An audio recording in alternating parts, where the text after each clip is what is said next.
ये कहानी है दो दोस्तों की, जिनकी दोस्ती की शुरुआत एक हॉस्पिटल के बेड से हुई थी, जहां पे दोनों एडमिट थे। जिसमें से एक दोस्त को पैरालिसिस का अटैक आया था, उसकी वजह से वो हॉस्पिटल में भर्ती था। उसके गर्दन के नीचे की पूरी बॉडी पैरालाइज हो गई थी और वो अपनी उंगली तक नहीं हिला सकता था। और वो आदमी केवल बोल सकता था और देख सकता था, लेकिन कोई मूवमेंट नहीं कर सकता था। और जो कोई भी नर्स या डॉक्टर उसके पास आते, उनसे वो सिर्फ एक गुजारिश करता कि मुझे कोई ऐसा इंजेक्शन लगा दो जिससे मेरी मृत्यु हो जाए बिना दर्द हुए। अब मैं और जीना नहीं चाहता, ऐसी जिंदगी का मैं क्या करूंगा। लेकिन वहीं पे जो उसका दोस्त था वो चल फिर सकता था, बात अच्छे से कर सकता था। तो वो जो दोस्त था उसका, वो हर सुबह और हर शाम कमरे में जो खिड़की लगी हुई थी वहां से जो दृश्य दिखता था उसे बताता रहता था कि एक गाड़ी जा रही है, वो बिल्डिंग उधर है, आज क्या हो रहा है, बाहर क्या हो रहा है। वो हर एक चीज उसे पता था जो उस खिड़की से वो देख सकता था, चाहे वो आसमान हो, चाहे नीला समुंदर क्यों ना हो, सब कुछ बताता रहता था। और ऐसा करने से उस पैरालिसिस दोस्त के अंदर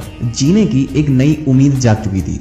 और अब वो पैरालिसिस दोस्त एक नई सुबह और एक नई शाम को इंतजार करने के लिए बेकरार था, क्योंकि वो चाहता था कि नीचे क्या हो रहा होगा वो अपने दोस्त के मुंह से सुनना चाहता था।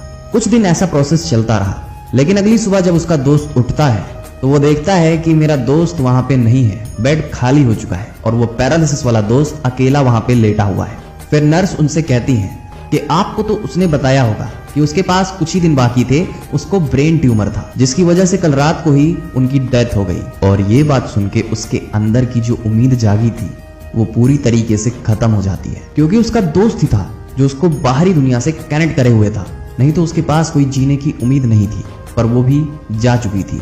और उसके बाद कुछ दिनों तक वो लगातार रोता रहा और फिर अंत में उसने जीने की चाह ही छोड़ दी। लेकिन उसके अंदर एक ये भी चाहत जाग गई थी कि मरने से पहले मैं भी देखना चाहता हूँ कि इस खिड़की से क्या दिखता है, कितने खूबसूरत नजारे, लोग और चीजें दिखती हैं। और जैसे जैसे उसकी ये चाह बढ़ने लगी, वैसे वैसे उसके बॉडी में मूवमेंट स्टार्ट हो गई, जिसकी वजह से जो उसका पैरालिसिस वाला अंग था वो भी थोड़ा मूवमेंट करने लगा। और ऐसा रोज रोज ट्राई करने से उसने एक दिन अपनी पूरी ताकत झोंक दी अपने आप को खड़ा करने में। और फिर जो हुआ उसको सुन के आप भी कहोगे कि ये कोई मैजिक से कम नहीं है। वो एक नॉर्मल इंसान की तरह खड़ा होके दिखा ही दिया सबको। लेकिन थोड़ी ही देर में वो गिर पड़ा वहां से, क्योंकि वो चलना पूरी तरीके से भूल चुका था और उसका बैलेंस संतुलित नहीं था। लेकिन किसी तरह से गिरते पड़ते रेंगते हुए वो खिड़की की तरफ पहुंचता है और फिर देखता है वहां का दृश्य। लेकिन जब उसने खिड़की के बाहर देखा तो उसके सामने एक काली दीवार थी और कुछ नहीं, जहां से कुछ भी देखना असंभव था। और वो जब ये देखता है तो वो जोर से चिल्ला के गुस्से में नर्स को बुलाता है और वो कहता है कि ये तुमने क्या कर दिया, इतने खूबसूरत नजारे के सामने तुमने ये काली सी दीवार क्यों खड़ा कर दिया। नर्स को कुछ समझ में नहीं आ रहा होता है, क्योंकि उस खिड़की के सामने जो दीवार थी वो ऑलरेडी पिछले 10 सालों से वहां पे मौजूद थी। और तब जाके उसे ये बात समझ में आई कि उसका दोस्त उससे झूठ बोल रहा था।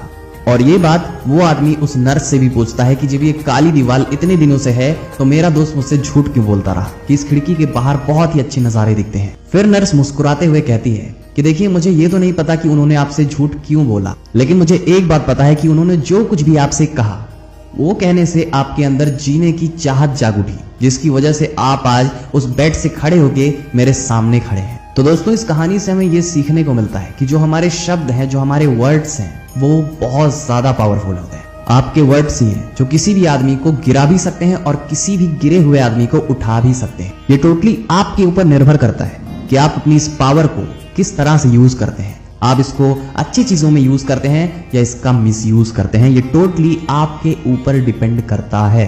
दोस्तों, हम उम्मीद करते हैं कि आपको ये स्टोरी पसंद आई होगी। अगर आपको स्टोरी पसंद आई हो तो इस वीडियो को लाइक अवश्य करें और इस वीडियो को आप शेयर भी कर सकते हैं अपने दोस्तों के साथ, अपने फैमिली मेंबर्स के साथ में। और आगे भी ऐसी स्टोरीज पाना चाहते हैं और इस चैनल पे पहली बार आए हैं तो आप हमारे YouTube चैनल को सब्सक्राइब कर सकते हैं। Instagram पे अगर ये वीडियो देख रहे हैं तो आप हमें फॉलो भी कर सकते हैं अगर अभी तक नहीं किया है। अभी के लिए शाइनिंग ऑफ मोटिवेशन लाइन।